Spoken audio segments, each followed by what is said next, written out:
أعوذ بالله من الشيطان الرجيم. بسم الله الرحمن الرحيم. وصلى الله على النبي الكريم نبينا محمد وعلى آله وأصحابه وسلم تسليما كثيرا. رب اشرح لي صدري ويسر لي أمري واحلل عقدة من لساني يفقهوا قولي. سبحانك اللهم لا علم لنا إلا ما علمتنا إنك أنت العليم الحكيم وما توفيقي إلا بالله عليه توكلت إليه أنيب. أما بعد السلام عليكم ورحمة الله وبركاته. Inshallah, we hope to continue with our lessons from where we stopped today, being 11th of Ramadan, 438 years after Hijrah of Nabi sallallahu alaihi wasallam. We stopped last in Surah Al-Baqarah, that is chapter 2 of the glorious Quran, and we stopped at verse 37. So inshallah Kareem, we will continue from verse 38.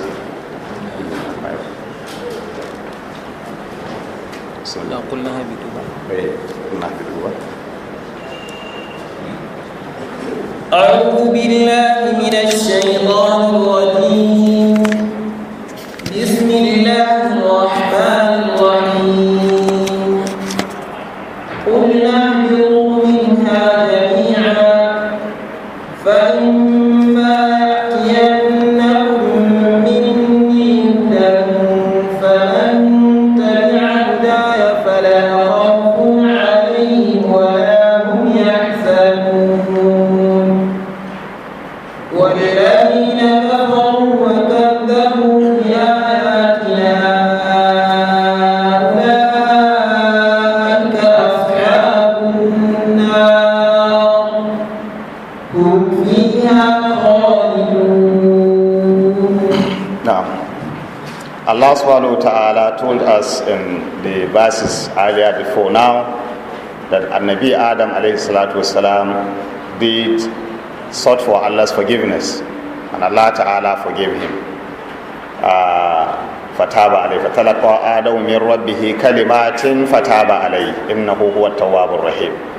And I said earlier, this is one of the wisdom behind Allah ta'ala creating Adam, that attribute of Allah being forgiving and merciful will be seen practically, and it has actually been seen for the fact that Adam committed the sin and he confessed that actually he did wrong, and then he asked Allah Ta'ala for forgiveness and instantly Allah forgave him.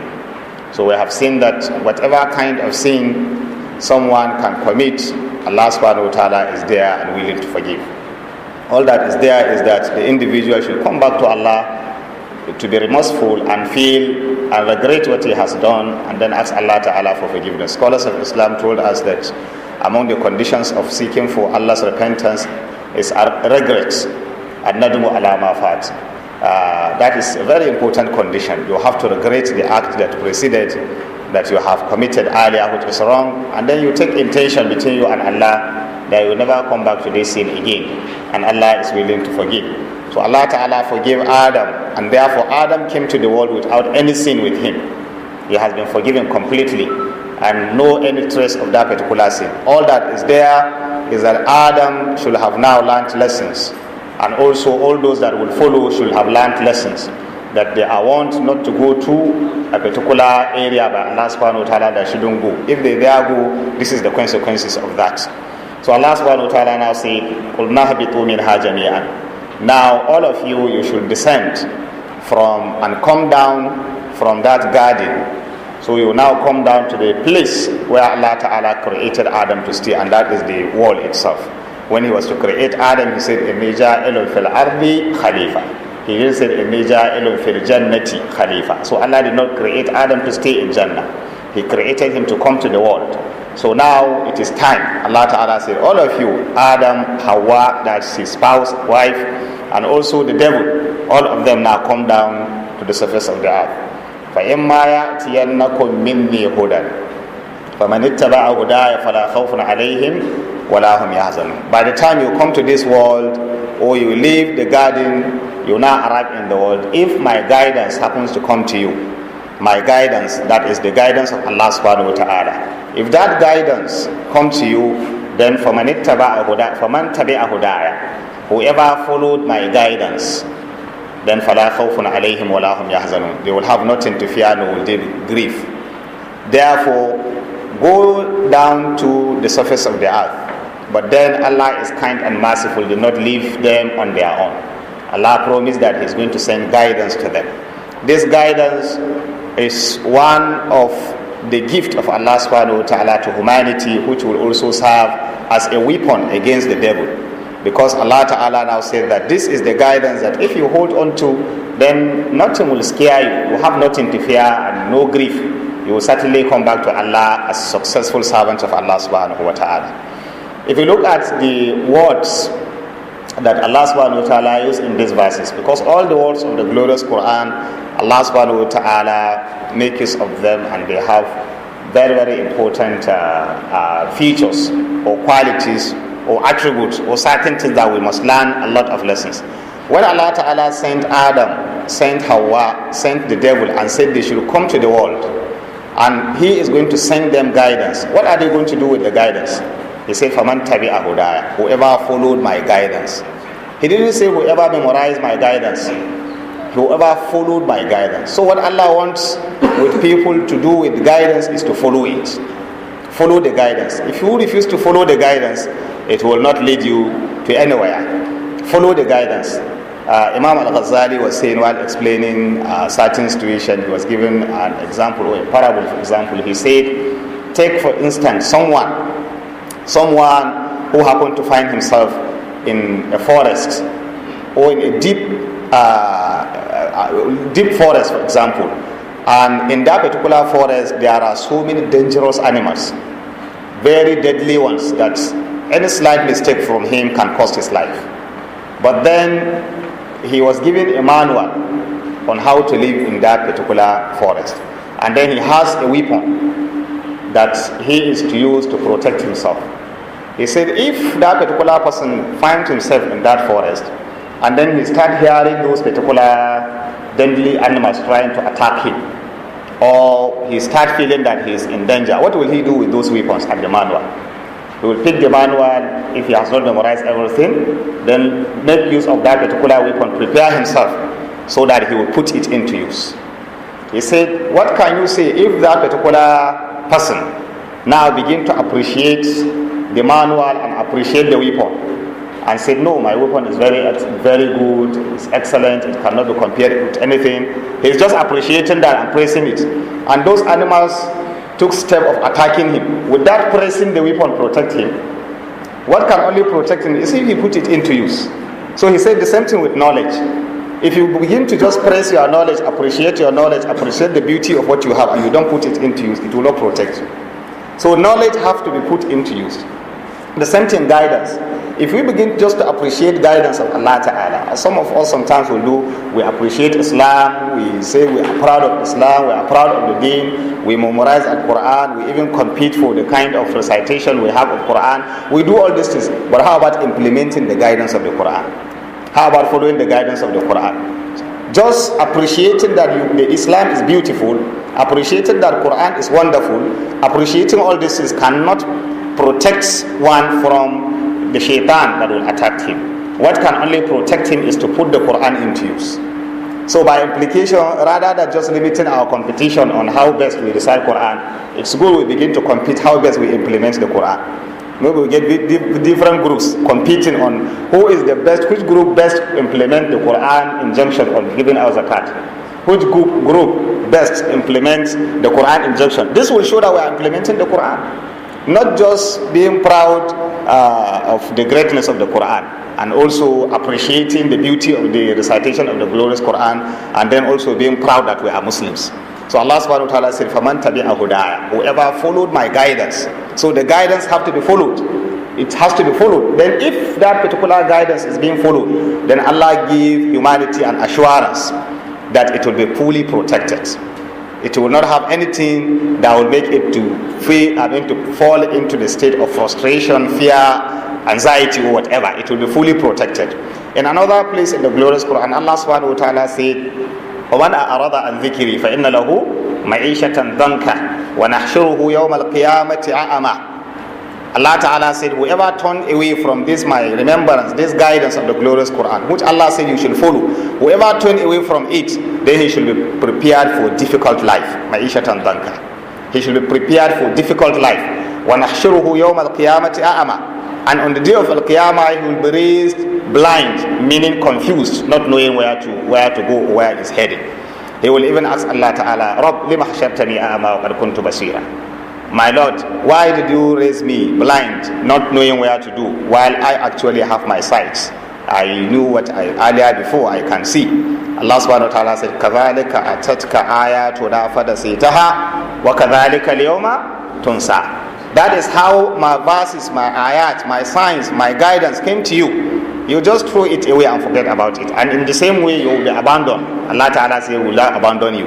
So it means the guidance of Allah have to be put into use. It is putting the guidance of Allah into use that then Allah subhanahu wa ta'ala will now come to the aid of those who actually implement the guidance. We remember in various places in the glorious Quran, Allah talk about Iman and Amal Salih. Iman and Amal Salih. Believe and do good work. Believe and good work. It doesn't stop just at belief. Islam will just not tell you, believe and you are safe. No, believe and do the right thing. If you believe you do the right thing, then certainly you expect Allah subhanahu wa ta'ala's mercy and rahmah. So Allah subhanahu wa ta'ala said, if you follow the guidance after coming to the world, then there is an assurance for you that you are going to live a successful life. Allah Ta'ala said, but وَالَّذِينَ كَفَرُوا. But for those who reject and disbelieve and refuse to obey this guidance, وَكَذَّبُوا بِآيَاتِنَا, and they refuse to accept my verse, my ayat, my signs, my wonders, my message, they now take it as something that is not true. Allah said, أُولَٰئِكَ أَصْحَابُ النَّارِ. These are going to be the companions of hellfire. They will be certainly tortured and punished. Allah Ta'ala said, هُمْ فِيهَا خَالِدُونَ. And if they get into that particular fire, they will abide there forever. So by implication here, Allah told us two important things after sending Adam to this world. Those two things are, hold on to the guidance and you will be free of any kind of fear, of worry, of punishment, of whatever. And refuse to hold on to that guidance, then Allah is waiting for you, are coming back to Him. So here the challenge before Adam now, as Allah Ta'ala sent him to the world, is now, where is the guidance? Once the guidance is given, then the duty upon that particular person or individual or human being is to understand the guidance and put it into use. Just like that case of Al-Ghazali that he gave. If you now have all the best weapon and you don't understand, you don't know how to apply it, at the end you may end up either destroying yourself or not applying it the way it will protect you. The same thing with the guidance. If you do not understand the guidance of the glorious Quran, you may end up misapplying that particular guidance to your own disadvantage or to the disadvantage of the entire community.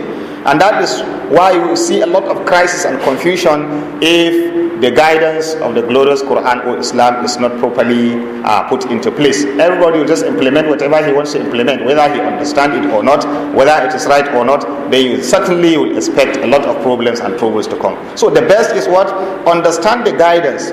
Then after understanding the guidance, put it into practice. And then after putting it into practice, then you expect Allah subhanahu wa ta'ala to grant you security, to grant you protection, and also to give you way for you to be uplifted here in this world. Other than that, Allah Ta'ala said, the end is going to be a terrible one. أُولَٰئِكَ أَصْحَابُ النَّارِ وَهُمْ فِيهَا خَالِدُونَ. May Allah protect us. Now. يا بني إسرائيل اذكروا نعمتي التي أنعمت عليكم وأوفوا بعهدي. اذكروا نعمتي التي أنعمت عليكم وأوفوا بعهدي. أوف بعهدكم وإياي فارهبون.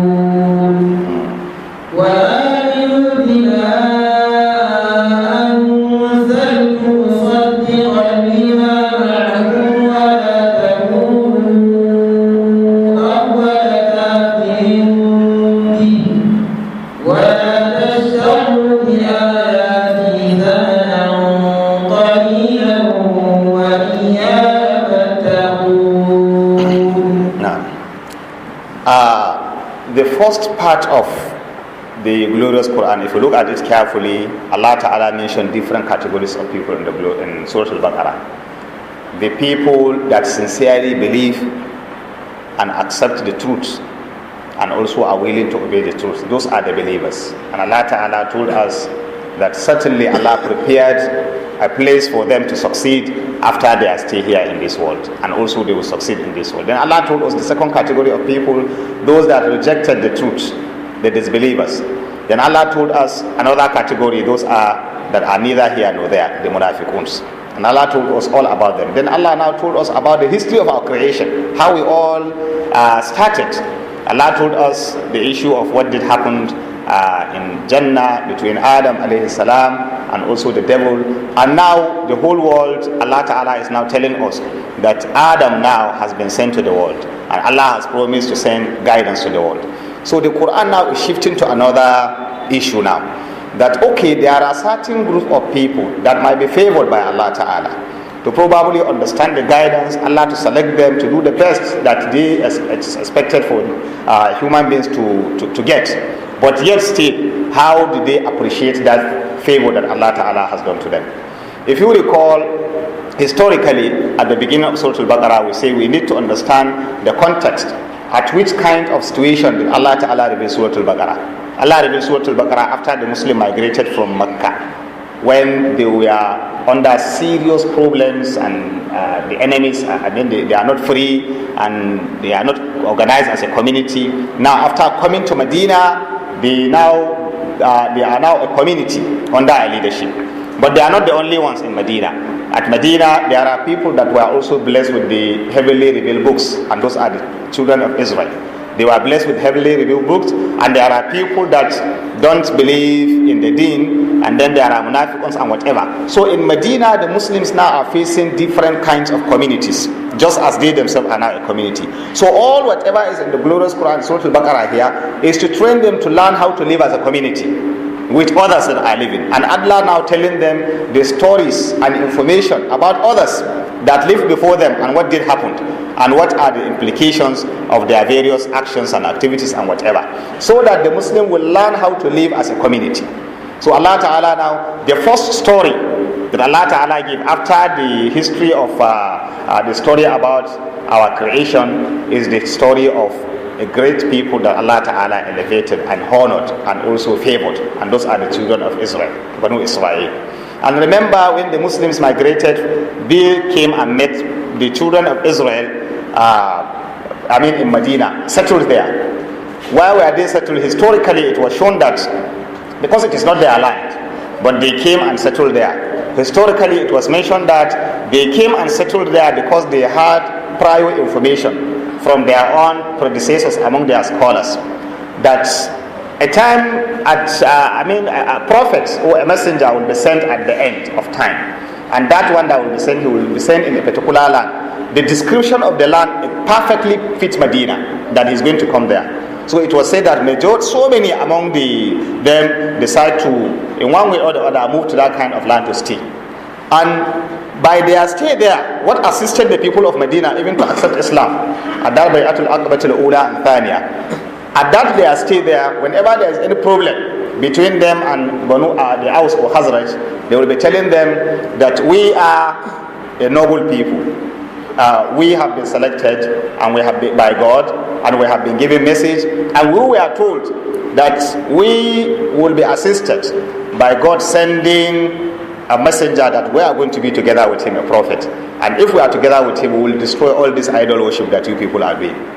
So they will always be threatening them whenever there is a problem. So when the people of Medina happened to reach Mecca, they now got the information of the coming of the Messenger Sallallahu Alaihi Wasallam, and the Prophet invited them and told them about the deen. They asked him questions. When Rasul told them, their elders begin to recall what these leaders of the Jews used to threaten them. They said, this might be that particular prophet, therefore we should hasten and accept this deen before those particular people that have been threatening. So those are some of the factors that assisted them. They accepted Islam. When at the end the Jews come to realize that Rasul Sallallahu Alaihi Wasallam actually came as a messenger of Allah, they saw that he is coming from the Arabs.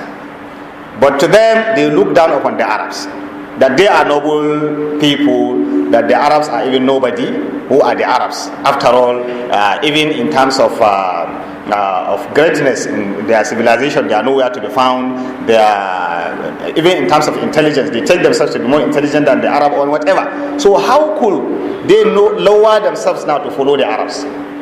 So out of that envy and whatever, they rejected the Prophet sallallahu alaihi wasallam. Not that they don't know the truth, but they rejected him because they cannot bow down to someone they feel is below them. So now our Rasul sallallahu alaihi wasallam came together with the companions after all the struggle to settle in Medina. Now the kind of relationship that Rasul and his companions are living with these Jews those are the kind of relationship that we come to see in Surah Al-Baqarah. So Allah is now saying, "Oh you Bani Israel, oh you children of Israel." Children of Israel is Yaqub. That is his name, Yaqub, and who is the grandson of Ibrahim. It is Yaqub who is the father of Yusuf. The father of Yusuf. He happened to be the grandfather of the children of Israel. The 12 tribes of Israel all are from his own children. That means the children of Israel is Yaqub, and Yaqub is the grandson of Ibrahim alayhi salatu wasalam. They are related to Ismail, who is also a relation to his own father, who is Ishaq. So the Arabs are related to the children of Israel from their own same father, who is Ibrahim. So they used to be proud that they are children of a great man, who is Yaqub, who is Israel. They are children of great man. So Allah Ta'ala, in addressing them, you see, Allah addressed them with courtesy. That name they are proud of, Allah will always call them, Ya Bani Israel. Oh, you people from noble home, that you say you are from the children of this. Oh, we begin to learn in Islam how to address people. You can address people with a title or a name that actually befits them as much as it is their own title. Allah Ta'ala says, Ya Bani Israel, oh you children of Yaqub, udhkuru ni'mati allati an'amtu alaykum. Remember the favors I have granted you. Remember all those favors I have done to you. A lot of ni'mah, a lot of favors. Remember all those favors. And with that, wa'awfu bi ahadi. Fulfill your covenant, the covenant between me and you. Ufi bi ahadikum. I'll also fulfill my own covenant. Wa iyaya farhabun. And I alone, you should be scared and fear me alone. Don't fear anybody. Fear me alone. Hold on to the teachings that is there for you, and then I promise that whatever I promised you, I will certainly grant you. What are those ni'mah and favors that Allah Ta'ala did to the children of Israel? We'll come to see all those favors, one after the other. Allah will mention them in various verses of the glorious Quran. But among those favors is Allah selected them. They were once living under a very terrible situation under Pharaoh, who was putting them into any kind of difficulties you can think of in life. He put them into that, and then Musa ﷺ came, and Allah Ta'ala sent him. He delivered this message, and he saved them from their enemy Pharaoh, and Allah killed him. And then this is a favor of Allah Ta'ala. They've committed so many wrongs, and then Allah forgive them. So Allah is now saying, remember these favors, this ni'mah I have done to you. Now, if we come back to the Muslims, what are the lessons the Muslims should learn as they are coming into Medina and Allah is telling them? They should remember also the favors of Allah. Because I said earlier, the verses of the Quran is not just for you to be looking at other people, but to look at yourself. Allah is informing you a story about others so that you should learn, so that you will not also fall in the same pits that the other people have fallen. If the children of Israel had been favored by Allah, and at the end they denied him and then continued to just be proud of that particular position of theirs, then the information here is that Muslims, you shouldn't just be proud of Islam. As you are coming down to Medina, there are others that they have been favored by Allah, but they refuse to appreciate that favor, and this is their end. So as Muslims, you are coming to Medina, don't just be proud of your deen. Don't just be proud that Allah has saved you, or Allah have granted you safety from Mecca to Medina, because Mecca also, they were living under tense situation, under a very difficult situation. Now they have migrated to Medina, and they have become a community, they have become an ummah. You shouldn't be proud of the fact that Allah has saved you. Remember, Allah also saved Banu Israel. They never appreciated Allah, and look at what did follow. So Allah Ta'ala said to, "O you children of Israel, remember all those favors. Appreciate me, follow my guidance, and then I promise that on my own part I will fulfill my own between me and you. Wa aminu bima anzaltu. You should believe with what I have revealed." Allah is now saying, believe in the messages that is contained in the glorious Quran. Believe in all these messages. Musaddiqan lima ma'akum. Moreover, the message is not a new thing. It is just confirming the truthfulness of what is with you. Allah Ta'ala said to, "O you children of Israel, remember all those favors. Appreciate me, follow my guidance, and then I promise that on my own part I will fulfill my own between me and you. Wa aminu bima anzaltu. You should believe with what I have revealed. Allah is now saying, believe in the messages that is contained in the glorious Quran. Believe in all these messages. Musaddiqan lima ma'akum. Moreover, the message is not a new thing. It is just confirming the truthfulness of what is with you. And that is why the message is not entirely a new thing. Rasulullah did not bring a new religion. All that Rasulullah came is to perfect the religions. If you recall, all the earlier messengers that Allah Ta'ala sent these messages to, Allah did not promise to guard their books, that it will not be mispresented and it will not be altered and whatever. So all the previous books that came, people interfered with these books, but Allah Ta'ala now sent a Rasulullah and promised that the Quran that he gave Rasulullah will be protected till the end of time. And this promise is the one that we are still enjoying as Muslims. That Quran being protected by Allah, as the other books, no such promise was given. And you can even see, if you look at the history, how all these books were all compiled, and how the followers of this book follows the books. You will come to realize that the only book that was given the assurance of remaining or staying forever is the glorious Quran. You take the books of Suhuf Ibrahim or Musa, for example, the books of Ibrahim alayhi salatu wasalam.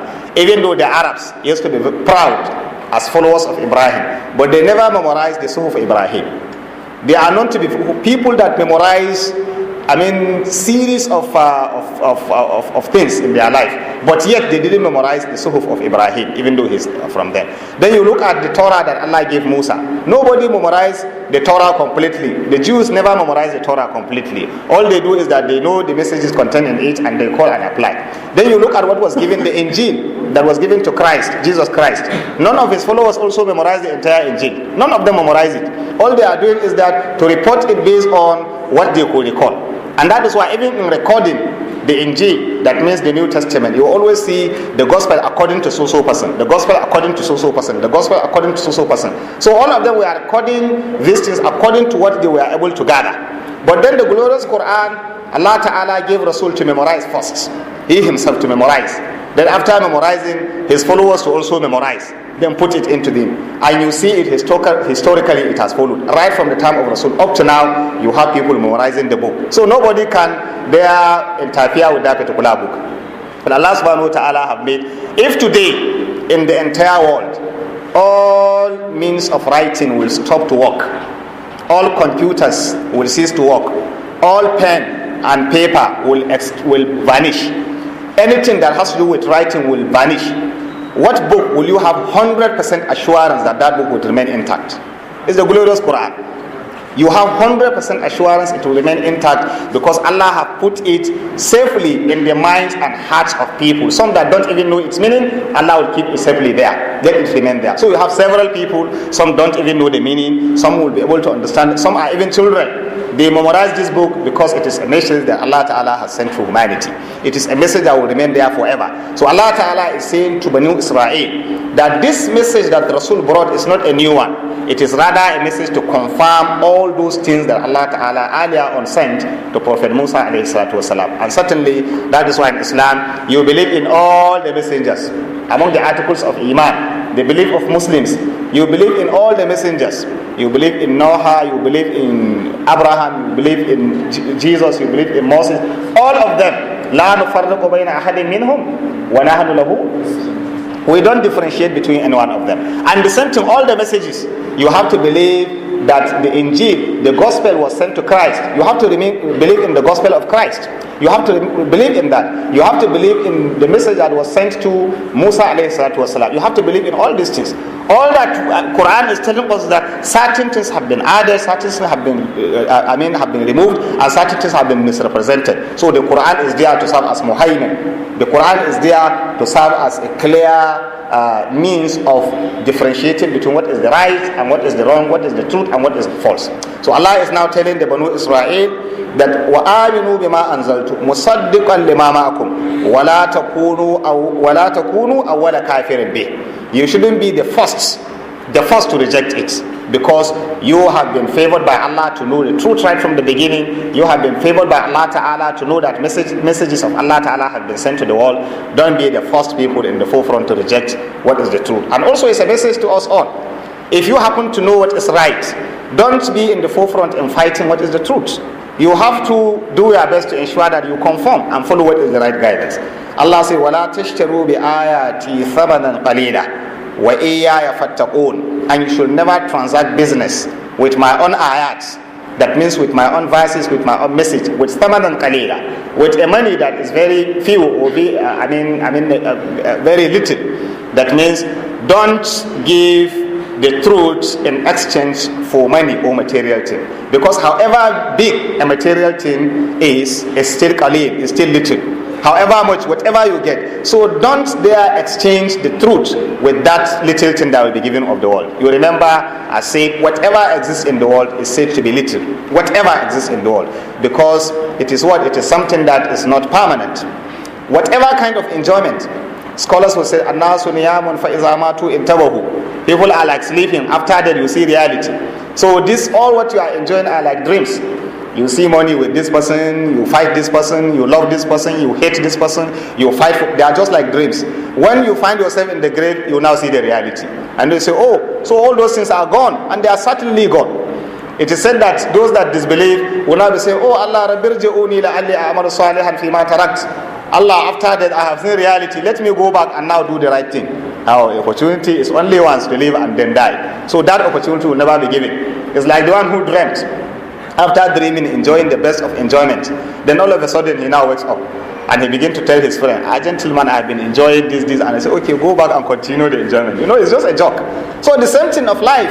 If after finding yourself in the grave, you now see reality and say, oh, so that is the truth. It is over. One can never come back. So fear Allah subhanahu wa ta'ala as you are living in this world. And never should you sell the guidance of Allah ta'ala or the truth in exchange for something that is negligible. That is worldly thing. وَلَا تَشْتَرُوا بِآيَاتِ ثَمَنًا قَلِيلًا وَإِيَّايَ فَاتَّقُونَ. And I alone you should fear. You should be conscious of me alone, as said by Allah. So if Allah bless you with any ni'mah or any favor, be it of knowledge, be it of understanding, be it of position, be it of whatever, use that thing to appreciate Allah Ta'ala. Fear Allah in the way you deal with the resources Allah has given you. If Allah has given you knowledge, fear Allah in that knowledge. If Allah has given you money, fear Allah in that money. If Allah has given you position, fear Allah in that. So all these things, as said, in Islam, ibadah is not restricted to you being in the masjid. You can do your ibadah in your office, you do your ibadah in the market, you do your ibadah. What does that mean? Obey the rules of Allah wherever you are. It is ibadah. And if you fear Allah in those things you are doing, then certainly Allah Ta'ala reward you for that. So Allah Ta'ala is telling the Banu Israel, وَإِيَّايَ فَاتَّقُونَ وَلَا تَلْبِسُوا الْحَقَّ وَلَا تَلْبِسُوا الْحَقَّ بِالْبَاطِلِ وَتَكْتُمُوا الْحَقَّ وَأَنْتُمْ تَعْلَمُونَ وَأَقِيمُوا الصَّلَاةَ وَآتُوا الزَّكَاةَ وَارْكَعُوا مَعَ الرَّاكِعِينَ. نعم. أَتَأْمُرُونَ النَّاسَ بِالْبِرِّ وَتَنْسَوْنَ أَنفُسَكُمْ وَأَنْتُمْ تَتْلُونَ الْكِتَابَ أَفَلَا تَعْقِلُونَ. Now, Allah Ta'ala is still reminding us as Muslims and telling us what Allah Subhanahu wa Ta'ala did say about Banu Israel, for us to learn lesson. Not just for us to be saying, those are the Banu Israel, Allah said this about them. It's for us to sit down and also look at ourselves. That is the importance of all these stories that Allah Ta'ala is giving us.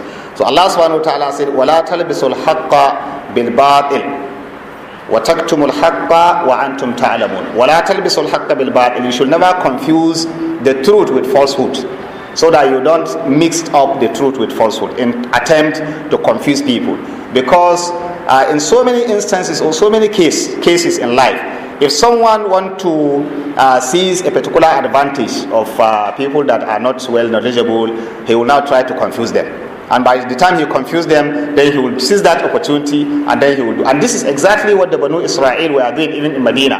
They were seizing the opportunity of Allah Ta'ala, granting them the opportunity to have the book of the Torah, and then to be in that kind of position. So they seized that opportunity that the people of Medina, the Aus and the Khazraj, are people that are not lettered people. They are people that cannot read and write. They are people that are not blessed with heavenly revealed guidance. So the Jews were now manipulating their situation. They manipulate them. In fact, one of the greatest things the Banu Israel used to use as an advantage is the insecurity in Medina. The insecurity of Medina. So they ensure that to the best they can, they maintain that insecurity. that the Aus don't have confidence in the Khazraj, and the Khazraj don't have confidence in the Aus. So whenever there is any opportunity, all they are after, they as Banu Israel, the children of Israel at Medina, is to promote their economic status. So if there is that insecurity and lack of peace, they will always be comfortable and stay within that particular environment. They will pitch their tent, sometimes with the Aus, sometimes with the Khazraj, and they share themselves. Some will be supporting this, some will be supporting this. So whenever there is a crisis between Aus and Khazraj, the crisis will be there. Some of the Jews will say, we are siding you. Then others will say, we are siding you. Then they will be killing themselves. At the end, the Jews now benefit. This is what they have been doing. So when Rasul came, sallallahu alaihi wasallam, to Medina, he united these enemies. That means all the different functions with Medina, and Rasul united them, and they became one and also feeling together. There was a time one of the Jew was passing. He was a youth of youthful age.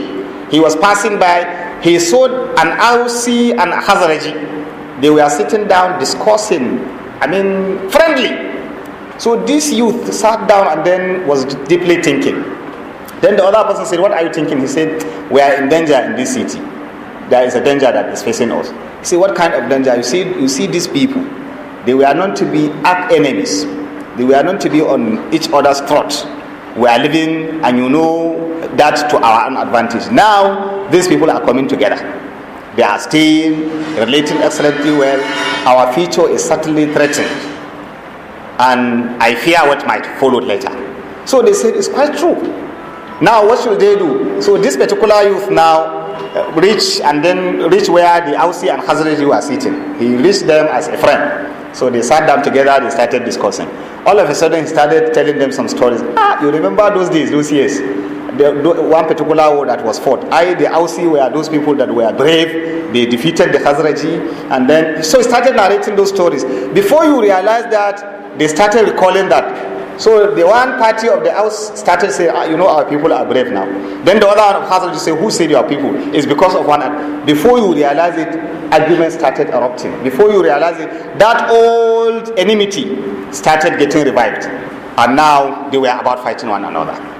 Someone rushed and met Rasul sallallahu alaihi wasallam at home. It was said Rasul was sitting, someone rushed and came and said, oh, the messenger of Allah, that thing you have tied together is about being scattered. What is that? The information Rasul sallallahu alaihi wasallam went. It was said he was drawing his own clothes in a hurry. He went and met them. He said, oh, Aus and Khazraj, what is going on? He now reminded them of the favors of Allah Ta'ala. When Allah subhanahu wa ta'ala said, وَكُنْتُمْ عَلَى شَفَا حُفْرَةٍ مِّنَ النَّارِ فَأَنْقَذَكُمْ مِنْهَا. You were at the verge of falling into the pit of fire. Allah saved you. You are the same. Now Allah reminded them about the need for them to be united. Then now the nerves all calm down. So you come to see that all those that want taking some economic advantage of insecurity, they will never like peace to reign. Because once there is peace, of course, their economic whatever will be threatened, because they are only after that economic gain. They are not after humanity, they are not after life and whatever. And we see the story clearly. And that is why when Rasul was to leave this world, he warned the Muslims. لا ترجعوا بعدي كفارا يضرب بعضكم رقاب بعض. We have been repeating this from the beginning of this Ramadan. And Rasul warned the Muslims. He said, don't turn as disbelievers after I might have gone, fighting one another. Rasul said so. Don't turn as disbelievers fighting one another. يضرب بعضكم رقاب بعض. And Rasul said, إن دماءكم وأموالكم وأعراضكم حرام عليكم. Your blood, your integrity, your wealth, all these things are sacred. You should respect it for one another. Don't dare go into that. Why? Because Rasul is concerned about if there is confusion and crisis and fighting and whatever among the Muslims will hardly progress. And there you are. You see the kind of situation we happen to find ourselves in the world today. So Allah subhanahu wa ta'ala is telling us about this attitude of Banu Israel, not just for information and storytelling, but for us to learn a lot of lessons on how to live among ourselves. So Allah subhanahu wa ta'ala says, وَلَا تَلْبِسُوا الْحَقَّ بِالْبَاطِلِ. You shouldn't confuse the truth with falsehood. وَتَكْتُمُوا الْحَقَّ, and you hide the truth, وَأَنْتُمْ تَعْلَمُوا, while you know. It is an attribute of someone who wants to seize a particular advantage to hide the truth. This is what Allah is telling you. Because if the truth is known, then certainly the one that is manipulating falsehood in order to gain will not have that particular opportunity again. So Allah is warning you shouldn't now confuse people, promote falsehood while you know the truth. Allah subhanahu wa ta'ala said, وَأَقِيمُوا الصَّلَاةَ وَآتُوا الزَّكَاةَ وَارْكَعُوا مَعَ الرَّاكِعِينَ. وَأَقِيمُوا الصَّلَاةَ. Establish the salat. The salat is a link between humanity and the Creator, Allah subhanahu wa ta'ala. Establish the salat. It is a very important information to all Muslims. Muslims can never have security and peace and progress if the relationship between them and the Creator is not perfectly linked. And how do you link your relationship with the Creator? Is through salat. Through salat.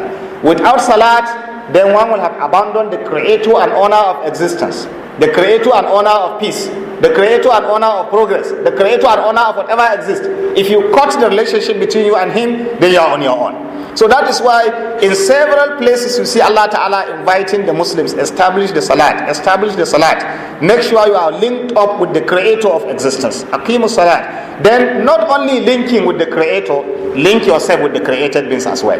Wa'atu zakat. Give the zakat. Scholar will say, salat is to link you with the Creator, and zakat is to link you with your own colleagues, the created beings that you are living. By the time you are giving zakat, you take care of the welfare of those that Allah Ta'ala created together with you. You now establish the salat, you link the relationship between you and the Creator, then you are assured of success from Allah Subhanahu wa Ta'ala. So Allah Ta'ala said, وَأَقِيمُوا الصَّلَاةَ وَآتُوا الزَّكَاةَ وَارْكَعُوا مَعَ الرَّاكِعِينَ. And you should bow down, you should observe the ruku, or you should humble yourself together with those people who humble themselves.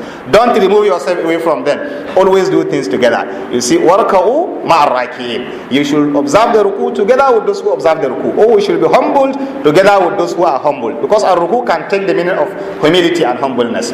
So be humbled together with those who are humbled. Observe the ruku together with those who observe the ruku. By implication, remain in the community to promote the right thing together with the community. Rasulullah said, الرجل الذي المؤمن الذي يخالط الناس ويصبر على أذاهم خير من الذي لا يخالط الناس ولا يصبر على أذاهم. Rasulullah said, the believer that will be patient with the people and bear all their troubles, be patient with them, is better in status before Allah than the believer that will shun people and be alone on his own.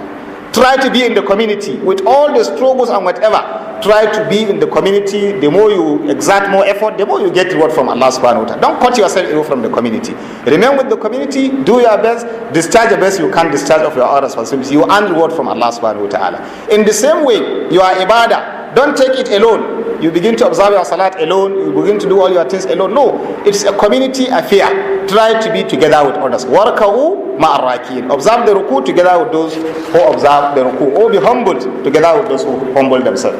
Allah Ta'ala now is saying again, this is another issue that has to do with Banu Israel. And I said earlier, it is not just for us to read the story of Banu Israel. We say, yes, there they are. That is how they are. No. Allah is telling us the story for us to also what? To learn lesson on how to live in our own. Allah Ta'ala is now saying, أَتَأْمُرُونَ النَّاسَ بِالْبِرِّ وَتَنْسَوْنَ أَنفُسَكُمْ وَأَنْتُمْ تَتْلُونَ الْكِتَابَ أَفَلَا تَعْقِلُونَ. Allah Ta'ala said, أَتَأْمُرُونَ النَّاسَ بِالْبِرِّ. Will you now be instructing people to do good, and then وَتَنْسَوْنَ أَنفُسَكُمْ, and you forget about yourselves? Were you not the same people that have been telling people to wait for the messenger that will come and then you will follow? You instruct people to do that good, and now the good has come and you refuse to do that. In the same way, by the time you begin to tell people this is correct, this is the truth, and then you refuse to follow the truth, are you going to behave in that way? Allah Ta'ala said, أَفَلَا تَعْقِلُونَ. Can't you reason well and use your senses? By implication, implement the truths that you know, and implement the right thing that we invite people. It is one of the worst things that can happen to someone to inform or tell people what you know is right and refuse to follow and do the right thing. It is a terrible thing. Our Rasulullah mentioned among those people that will be terribly punished in the day of Al-Qiyamah. Among them is someone who is rich with knowledge, enriched with knowledge, but then he'll be thrown into hellfire. Those people that are there will be asking, what happened? You said, I used to instruct people to do good, but I have never been practicing this. I have never been implementing it. And that is why. So it means once you promote the truth, you also follow it up with implementation. When you say this is the right thing, you should do it. As Ummah of Rasul, sallallahu alaihi wasallam, as Muslims, we are not just to be telling people the beauty of Islam, but we are to follow Islam so that they will see it from our own actions. People should learn Islam from our actions, not from our own statements that Islam is beautiful. Not from organizing conferences and seminars and saying the beauties of Islam, and then the real Islam is absent in our behaviors. Implement Islam, and there you have people who will see what is the true Islam. Rasul one day invited one of his companions. He said, come and recite Quran for me. I want to listen. He said, oh, the Messenger of Allah, do I recite Quran to you while knowing fully well it has been revealed to you? He said, no, I want to listen to someone reciting. So this person came, I think it was Abdullah bin Mas'ud. He came, he was reciting the Quran, and Rasul was listening attentively. He was reciting, Rasul was listening attentively. Until he reached a verse, فَكَيْفَ إِذَا جِئِنَا مِنْ كُلِّ أُمَّةٍ بِشَهِيدٍ وَجِئِنَا بِكَ عَلَى هَؤُلَاءِ شَهِيدًا. Rasul told him and said, it's okay, it's okay. Abdullah bin Mas'ud said, when I raised my eyes to look at the Prophet, I saw his eyes full of tears. Full of tears. Full of tears. Meaning Rasul was so attentive to all what Abdullah bin Mas'ud was saying, was reciting. And the verse that he came, and Rasul said, stop there, was the verse that Allah Ta'ala said, how do you see to the situation, O the Messenger of Allah? Where we will bring all communities, all people, and we will bring you as a witness over this community. A witness. We will bring you as a witness. How do you see that kind of situation? Rasul said, it's okay, it's okay. Rasul is now reflecting about a situation that the communities, various communities and whatever will be brought are Rasul as a witness over them. What are those things that will make Rasul to shed tears? Especially if we look at another verse of the glorious Quran. Allah also addressed the Muslims. He said, when he was talking about Muslim, لِتَكُونُوا شُهَدَاءَ عَلَى النَّاسِ وَيَكُونَ الرَّسُولُ عَلَيْكُمْ شَهِيدًا. Allah also mentioned, he said, Allah raised you as Muslims لِتَكُونُوا شُهَدَاءَ عَلَى النَّاسِ, so that you serve as a witness over people. وَيَكُونَ الرَّسُولُ عَلَيْكُمْ شَهِيدًا, and then Rasul will be a witness over you. So look at just the scenario. Rasul is disturbed that he will serve as a witness over others. And then the followers of Rasul were also told they will serve as witness over others. Are we disturbed? Are we worried? As Rasul was shedding tears and worried. Serving as a witness over others might mean so many things according to scholars of Tafseer. It can mean testifying that the message was actually sent to them, because it has been sent to you and here it is. Just as the Ummah of Rasul will serve as witness to other Ummah. If other Ummah say that the message has not been revealed to them and that is why they didn't, the Ummah of Rasul say, no, it has been revealed because our messenger told us and we confirm he is honest. Another way that it can serve as a witness, other scholars says, Rasul will serve as a witness for the community, meaning he will serve as a model, as a role model for the community, so that they will always see the right thing from him and follow. So he now, as just Allah subhanahu wa ta'ala said, he is لَقَدْ كَانَ لَكُمْ فِي رَسُولِ اللَّهِ أُسْوَةٌ حَسَنَةٌ. You have perfect model, example that you should take in the life of Rasul. So Rasul now will perfectly exemplify what it means to follow Al-Quran, so that we will also follow. Now Allah is telling the followers of Rasul, as Muslims we are also to do what? To serve as models to others, so that we perfectly exemplify Islam, so that others will see Islam in our utterances, in our actions, in our behaviors, and the way we relate with one another. By the time you disabuse this opportunity, you refuse to do what is right in following Islam, others might not actually understand Islam. Others might not. And that is why among the terrible sin that one can do is to distort the message of Islam. Among the ways to distort the message of Islam is to portray a wrong image of Islam, that others will see it as that is Islam, when it is not Islam. So if Muslims partake in evil acts, Muslims partake in corrupt acts, Muslims partake in all these things, a lot of people might think that is what Islam is. And by that, you have now ended up not as serving as a model, a role model for others to see Islam, but as someone that is fronting the destruction of Islam. May Allah protect us. Therefore, never should you in life say what is right and then do what is wrong. أَتَأْمُرُونَ النَّاسَ بِالْبِرِّ وَتَنْسَوْنَ أَنفُسَكُمْ وَأَنْتُمْ تَتْلُونَ الْكِتَابِ. While you still recite the book, أَفَلَا تَعْقِلُونَ. Can't you reason? We now understand again that it is foolishness. It is lack of use of reason for you to say what is right and refuse to implement it. This is what Allah is saying. If you now begin to say this is the correct thing, this is the correct thing, and you are not doing the correct thing, then it means there is a problem with your intelligence. This is what Allah is saying. Because if you are intelligent enough and you are sound in your own thinking enough, then you know this is good, then you should be seen as fronting and that particular good benefiting and benefiting others. So it's a great message to us as Muslim community, as Muslim ummah, as Muslim nations, wherever we are, let Islam be seen in us. Let us not just talk about the beauty of Islam. Let us not just begin to be proud of our Islam. Just as Allah Ta'ala told us, the Banu Israel are just proud that this is their status, this is their position, but then not doing what Allah Ta'ala expects them to do. This is not what the Ummah should live by. The Ummah should live as an exemplary Ummah. Allah Ta'ala said, Kuntum khayra ummatin ukhrijat lin-nas. You are the best community evolved for mankind. Ta'muruna bil ma'ruf wa tanhauna 'anil munkar wa tu'minuna billah. You instruct people to do good, you stop them from evil, you believe in Allah Ta'ala, you tu'minuna billah. Kuntum khayra ummatin ukhrijat lin-nas ta'muruna bil ma'ruf wa tanhauna 'anil munkar wa tu'minuna billah. These are the three things that a believing community should always hold. Whenever there is something good, instruct people to do the good. Whenever there is something evil, stop people from doing the evil and establish your iman, your belief in Allah subhanahu wa ta'ala. By the time a community lives like that, a believing community, promoting good, stopping evil, nothing will stop that community from progressing and from advancing. I pray Allah Ta'ala will grant us the best in this world, the best in the hereafter, and protect us against the torment of hell. Whatever we say which is right, may Allah assist us to implement the best out of it. And whatever I say which is wrong, may Allah take it away from our minds and make it possible for us to make corrections. May Allah accept it from us.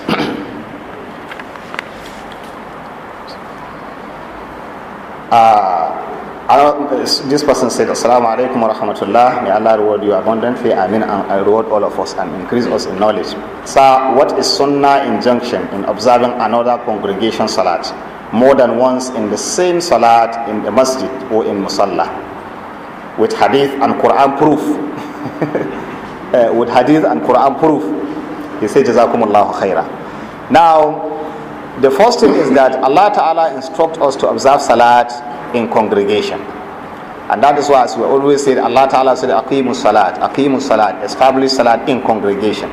The instruction of implementing this has been fully practicalized by our Rasul Sallallahu Alaihi Wasallam. And how did Rasul observe that? He always lead the Ummah in congregational salat. And he has been doing the salat, leading the salat, all the Ummah following him. Now, if someone should have missed salat out of one reason or the other that is beyond his control, and he come to the masjid and realize that the congregational salat is over, can he observe another salat? There's a hadith, Rasul Sallallahu Alaihi Wasallam met someone observing salat alone, and he asked another person to join him in order to add the reward for him. And by that implication, there is no harm for another congregation to take place in the salat, in the masjid. But scholars says it is highly an undesirable act, an act that should be frowned out if people make it habitual, because it is not known in the masjid of Rasul that there used to be several congregational salat. It is not known. The congregation usually is that of Rasul Sallallahu Alaihi Wasallam leading, and they will wait for him if he's not around. If at all he may not come, then another person will lead. So the correct thing to observe is to observe one single congregational salat. The exception is if there are problems or reason that makes someone to be absent or to be delayed, and at the end he comes. If you observe the salat, it is not prohibited, but it's rather acceptable. I know some scholars of Islam say that another congregational salat in the same masjid wouldn't have the reward of the congregational salat. But then the opinion of majority of the scholars of ilm is that it is acceptable for you to observe congregational salat in the masjid. What is prohibited by Rasul is for two congregations of salat to be happening in the same masjid at the same time. That one is prohibited by our Rasul Sallallahu Alaihi Wasallam. May Allah assist us all. Now, this one said, Madam, please, in a situation where you sighted the moon and already the Sultan or leader have already declared it has not been sighted or seen, what will you do? As earlier mentioned, as-sawm yawma yasumun nas. Fasting is a community affair. It is not an individual affair. So the day of fasting is the day that the community are accepted as the day of fasting. And what will show the community working as a community is to have a leadership. So if the leader declared that this is the day of the commencement of the fasting, as much as it is not a clear outright refusal to follow what people have actually confirmed. It is binding that the Ummah, the community, should follow that particular leader. You as an individual, if you have cited it yourself, scholars of Islam said you are to observe the fasting yourself, because the fasting is based on the citing and you have seen it. You have seen it, it's just that the community did not accept your own citing. Now it is binding on you to do the right thing as you have confirmed. So you follow that. But are you going to instruct others to follow you? Scholars said no, because you are not the leader of others. So you are not the one. If you dare instruct others, it means you want to bring confusion in the community. So what scholars said is that you follow what you have seen, and you will not disobey or refuse to follow what you have seen, because you have seen reality. But at the same time, the instruction for the Ummah or the general community to commence fasting is not on you. The Ummah will work with what the leadership of that particular community have directed. There are a lot of things for us to learn in this things. It goes even in issue of knowledge. Sometimes we always discuss that scholars are divided in opinion. This will say this, you say that. Someone will say, why do you always discuss about this division of opinion? We say scholarly opinion are acceptable in Islam. But you as an individual, any opinion that becomes the clear, correct thing, it is binding on you to follow that. It is binding on you to follow what you don't have doubt. This is exactly what Allah said, and it is exactly what Rasul means. This is exactly that. Then it is compulsory on you to follow what you are convinced, not to follow any other scholar, because no other scholar is a prophet or messenger to you. But by the time you are not up to the level of confirming the truthfulness of something without any doubt at all, then you have to rely on the interpretation of other scholars who are ahead of you in knowledge, in understanding, in taqwa and whatever. So what we are saying here is that the citing, you will follow it if you have actually cited it by yourself, but you are not going to instruct the community to follow your own citing. Allahu Alam. This was said, what is my ruling on zakat? I'm not part of the working class. I'm a student, and my income comes from many sources by my parents. How do I pay zakat? Is it inside my feeding allowances from my parent who till I start receiving salary? May Allah reward this brother abundantly, or sister, or whatever. Because this kind of question will always tell you that someone wants to obey Allah. He wants to obey Allah. But then what will he do to obey Allah subhanahu wa ta'ala? So it is something that is encouraging to get people asking this type of questions. But then people should be guided so that they will do the right thing that is expected of them to do. Zakat is compulsory on every Muslim to give, but there are conditions. And the conditions is that that particular person should have ownership, should have owned that wealth, and the wealth should have reached a particular amount, and it should stay for a particular period. They will say milkan kamilan, nisaban kamilan, wa hawlan kamilan. That money that should be given the zakat, that is due for zakat, should be solely your own, and then it should reach a particular amount of nisab, and it should remain within that range of nisab for a complete year, meaning it is an amount that is worth to be given zakat. This year I don't know the exact amount. Who can recall the exact amount of zakat? The exact amount of zakat, but at least due to the fluctuation of dollar, there are this thing. Inshallah, by tomorrow, let someone get the information and tell us so that we'll inform people. But it is much more than students, what do you call it, alawi. It is far above that one. What you are collecting from to take care of yourself is far above that one. So if it has reached that you are transacting business for up to a year, it is like that, then you give 1/40 of that particular wealth that you have. Whether you are a student, or you are a staff, or you are an infant, or you are a son, or you are insane, it doesn't matter. As much as the money belongs to you, because the zakat is the right that is on the money. It's not you as an individual per se, whether you are matured or not. That is what scholars of Islam will say, you give out zakat from the money of the infant, if he has that money for self-custody for him.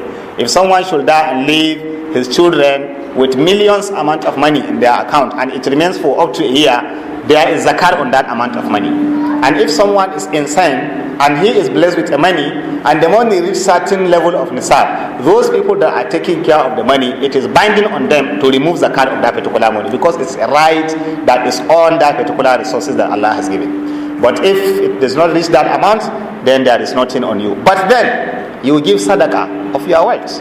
Sadaqah now is something that you can give it even if you have very little, and you get the reward of intending to give out the zakat, but it's just because you don't have the means. I pray Allah Ta'ala will assist us. This one said, Bismillah ar-Rahman ar-Rahim. Is it acceptable that Salatul Safar be observed by students in higher institutions, provided that their hometown from the school is up to or more than the range of miles attached to it as a condition? What we will say here is that by the time the students left their homes and finally arrive in the institutions, they will have settled down and keep their bags, and they relax to have been residents of that institution. And that is why institutions of learning consider students that are there to belong to that particular institution. And the father of that institution is the vice chancellor of that institution, isn't it? So coming to a particular institution, leaving your home to stay for 3 months, 4 months, or whatever, will not give you an excuse to be observing Qasr Salat all the time, because you have already become partially resident where you are. That is in the institution. There is this, a lot of all these statements from so many people in different institutions, that some people actually, some students, continuously observe Qasr Salat. 2 rak'ah Salat, that they are not in their home, so they are on a journey, there is this thing. But that is not correct. Our Rasul Sallallahu and the Mujahiduns that observe jihad used to move in different places. After establishing a place as Islamic Ummah, they stay there, they will continuously be observing compulsory salat. If there is anything that will warrant them to leave that place to another place, it is on their movement to that they will now completely be observing the salat. Go and find out about the Maghazi, about the different wars that was fought by companions of Rasul after Rasul, and establishing different Islamic Ummah or nations. So by the time you are already in the institution, you are going to stay for this long period of time, you observe salat together with the congregation and complete salat. Allahu Akbar. This one said, is there any ruling or benefit that suggests that the giver and receiver of zakat al-fitr should come in contact? Then number 2, must one offer zakat within his locality, or is it alright to offer the zakat to a needy who is not in one's locality? For example, if I live in Minna, can I offer zakat al-fitr to a needy IDPs in Maiduguri? Zakat is a right, as said earlier, on your wealth. And one of the wisdom of zakat is to build good relationship between those that have and those that don't have. To build confidence in one another. And for those that don't have, to appreciate that those that have care about them. It is based on this that zakats are all to be paid within that particular environment that an individual is living, if it is zakat. Scholars say until if those that are around within that local environment have enough, and then those that are outside the local environment, they are the ones that are in need, then it can be taken to those that are more in need. So as far as zakat is concerned, you give preference to those that are close to you if they fall among the categories of people to be given zakat. For those people that are far, there is right on you as an ummah to assist them with what Allah Ta'ala bless you with, of sadaqah, of assistance, of whatever. But zakat, this is a duty of wealth that you have to give to perfect the relationship between those that have and those that don't have, that are living together. Just as we said the salat is to perfect that link between the servant of Allah Ta'ala and Allah Subhanahu wa Ta'ala. Therefore, zakat should be given, the preference on giving zakat is for those that are around your own environment. Some scholars say it shouldn't be, if the journey is not more than the journey, for those that have specified journey for qasr, then it can be within the range. If it is not outside within the range of qasr, then there is no harm for that particular zakat, especially if those that are a little bit far from your own community also need that. But if it is a far distance journey, for example from Minna here to Maiduguri, you can't take your zakat and leave all the poor people around you looking at you, and then you take your money and then you begin to move, you ride a plane, you go to Maiduguri and you give zakat, you come back. No, that is wrong. Those that are living with that within that environment, they are the ones that it is binding on them to give zakat to those people. But for you, what you should do is sadaqah, assistance, and whatever. I pray Allah Ta'ala will assist us. Then the zakat al-fitr, the same thing zakat al-fitr. You always give preference to your neighbors, to those that are close to you, unless if they don't have enough, they have more than enough. I mean, if there are those that they don't need it, or they have more than enough, then you give preference to those people that have more. For example, if it is within the same town, like in this Minna, there is no harm of taking zakat from Pakungu to Mekunkere. It is all within the same town, or from one end to the other end, all within this, because they are living all as neighbors living in the same town. But for you to carry your zakat from Minna and then you head for Bidda, or you take your zakat and then you are going to Kontagora, I mean, this is zakat al-fitr. Scholars will say it is not going to be acceptable, especially the school of thought of Malikiya. Go and read the books of fiqh of Maliki school of thought that talk about zakat. They said that anything that goes beyond qasr journey of zakat is not even acceptable. You have to even give another one. So I pray Allah Ta'ala assist us. Then this zakat al-fitr, if somebody did, I mean, the question is not asked, but this question needs to come. Can one give money instead of grains and whatever? Of course, in our situation, it is grain that you will give. It is grain, not money. Moreover, what has been confirmed, and Rasulullah did say, is that give this food in order to take care of those people that don't have the food. So it is food that should be given. But there is always allowance in Islam to do certain things based on the understanding of the scholars of that environment that will be more beneficial to the environment. If you are living in advanced countries, maybe Western countries or Europe or whatever, it might be difficult for you to get grants and give someone to collect. And that is why scholars of those areas do give fatwa that you can give money. And the fatwa is acceptable. So based on their own environment, you can give money. They can give money for the zakat and it will become acceptable. And even within the country, they don't have Muslims that are needy of that zakat. They can transport the zakat to anywhere and then go and give it, because it depends on their own situation and circumstance. It is not the ideal. You always take the fatwa of America and then apply it to Nigeria. You always take the fatwa because the environment differs, the kind of situation differs, and scholars will always say al-fatwa taqdiru zamanan wa makanan wa shakhsan and some other things. That before you give fatwa, you consider the situation, you consider the people, you consider the circumstance. Then that fatwa now will be given that is suitable to the environment, will then bring out benefit.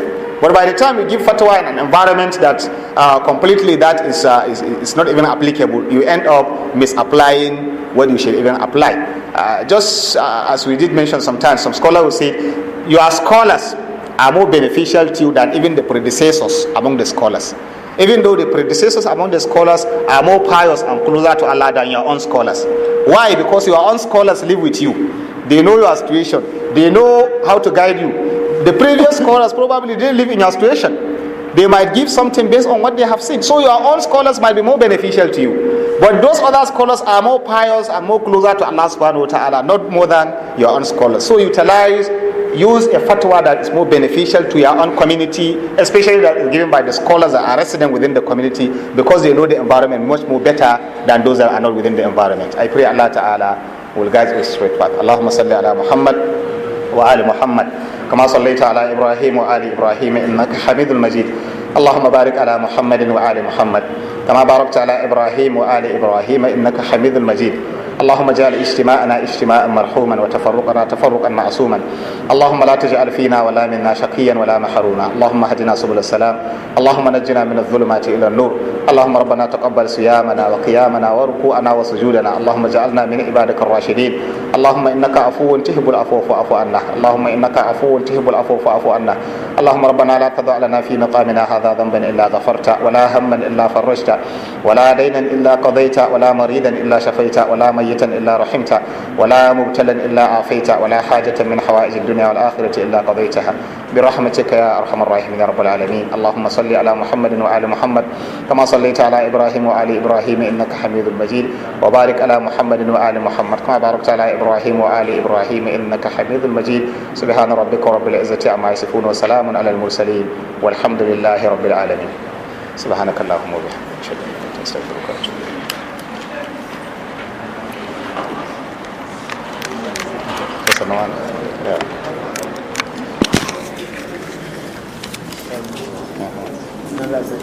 إليك.